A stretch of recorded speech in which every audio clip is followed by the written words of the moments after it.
Bonjour à toutes et à tous et bienvenue sur Popvins, votre chaîne du partage de la passion du cinéma et de la pop culture.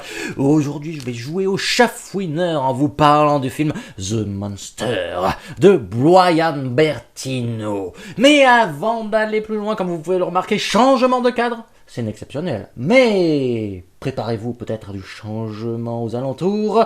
Mais bien entendu, qu'est-ce que serait un début de vidéo sans avertissement, parce que malgré le changement de cadre, certes il n'y a plus de chat et de lapin, mais il peut y avoir un chien. Ah, j'oublie la cadreuse aussi, co-réalisatrice cadreuse qui rigole pour un rien, qui fait des doigts ou qui sait pas cadrer. Synopsis. À la suite d'un accident en pleine forêt, une mère et sa fille terrifiées, sont prisonnières et tourmentées par une créature sans pitié. Tout petit synopsis pour un film d'une durée environ de 1h20 et quelques, qui débute, bon, on comprend déjà que les personnages principaux du film vont être une mère et son enfant. Nous rencontrons donc Elisabeth, Lizzie, la petite, qui s'occupe très fréquemment de sa mère. On comprend que la mère, Cathy, a eu la petite assez tôt et qu'elle est un peu encore adolescente sur certains points, même qu'elle a quelques passifs avec certaines substances alcooliques. Donc en soi, alcoolique, vous avez compris qu'elle est alcoolique.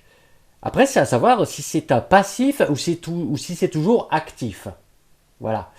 C'est pas bien présenté dans le film, mais on comprend tout de même qu'elle a un certain passif avec l'alcool.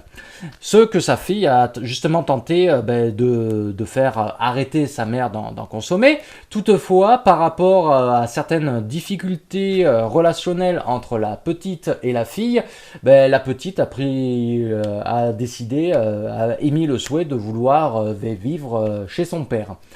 Du coup, c'est comme ceci que nous nous retrouvons en voiture, donc le lieu principal du film pour le trajet qui va mener donc Lizzie chez son père. Et en pleine forêt, elles vont être prises au piège d'une créature terrifiante, une sorte de gros monstre noir, luisant dans son esthétique. On pourrait se demander si ce n'est pas le croisement illégitime entre un alien, Venom et un chien / loup. Voilà. Mais en soi, la bête est très très très jolie. Et le film, de par son intrigue, de par comment les choses sont amenées, n'est pas sans faire penser à Silent Hill. Parce qu'il y a énormément de sous-textes dans le film. On peut ici faire nombre d'interprétations. Il peut y avoir vraiment beaucoup d'interprétations qui peuvent en être faites. Et également, nombreux sont les détails importants dans le film. Il faut vraiment être attentif à ce qui se dit, à ce qui peut être montré visuellement parlant. Par exemple, dès les débuts du film, on nous montre justement un briquet. Donc on peut se demander si le briquet peut venir avoir un rôle à jouer, notamment le briquet et ou le feu. Comme l'alcool, ça aussi, on nous montre pas tout ce passif de la mer, sans raison, il y a quelque chose à en tirer. Tout comme nombre de séquences qui peuvent apparaître rapidement à l'écran. Après, c'est vraiment la relation entre cette mère et cette fille qui est au centre de l'action.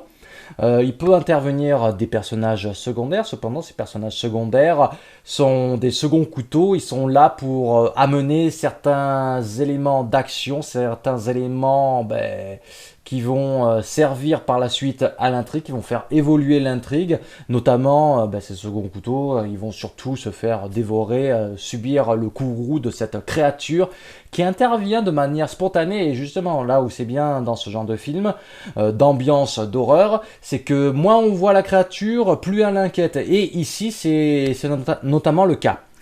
Après, comme je venais à le dire précédemment, c'est que même par rapport à tout ce qu'on nous montre dans le film, c'est à se demander si la créature n'est pas une allégorie. de par les événements qui se passent dans le film. On peut se demander s'il n'y a pas une sorte de message d'acceptation de la mort, ou même, pourquoi pas, par rapport à la mère, d'un combat contre l'alcool. Ou bien encore, si justement ce passif par rapport à l'alcool, à savoir s'il n'est pas toujours présent et qu'il a amené un tragique événement, d'où l'acceptation par rapport à la mort, le souhait d'un combat par rapport à l'alcool, etc. Et ce qui est notamment intéressant, qui peut venir étayer ces suppositions-là, c'est justement la séquence de fin qui amène l'un des personnages à sortir de la forêt sur une vaste étendue qui est un petit peu vide, mais avec le discours qui est empli d'amour, on peut se demander, oui, si ce que l'on a vu est bien réel ou non. En soi, ce film, je vais pas dire qu'il mérite d'être vu. Il est intéressant, il est empli de sous-textes. Et comment bien le présenter. En fait, oui, ce film c'est 50-50. Autant il peut venir à plaire, intéresser de par justement ce sous-texte, etc. Surtout si l'on est amateur d'œuvres un petit peu alambiquées, type Silent Hill, comme j'ai pu le préciser. Et c'est vrai que le film, de par son ambiance, tout ça, c'est pas sans faire rappeler un petit peu les Silent Hill. Silent Hill, la série de jeux vidéo où là, il y a énormément de sous-textes également. Mais également, on peut s'y faire chier. Parce que si l'on n'est pas pris dans l'action, si l'on ne saisit pas tous ces éléments-là, parce que c'est pas dit que l'on puisse venir à saisir ces éléments-là, surtout qu'ils sont propres à l'interprétation un petit peu de chacun. Mais oui, on peut venir à s'endormir devant. C'est ce qui s'est malheureusement passé pour notre chère co-réalisatrice et cadreuse.